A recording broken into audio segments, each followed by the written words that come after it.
दिल्ली की जामा मस्जिद के सर्वे की मांग उठी है। हिंदू सेना ने सर्वे की मांग की है। दिल्ली की जामा मस्जिद का सर्वे कराया जाए, ये मांग हिंदू सेना की ओर से की गई।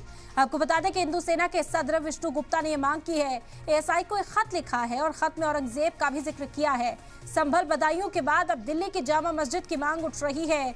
एएसआई को एक खत भेजा गया हिंदू सेना के सदर विष्णु गुप्ता के जरिए, जिसमें मांग की है कि एएसआई यहां पर सर्वे कराए। औरंगजेब का जिक्र किया गया कि औरंगजेब पर मबनी जो तमाम तारीख में किताबें मौजूद हैं, उसमें ये जिक्र किया गया है कि यहाँ पर कुछ मंदिर के अवशेष लाकर यहाँ की सीढ़ियाँ तामीर की गई थी। तामीराती काम जो है उसमें उसका इस्तेमाल किया गया था।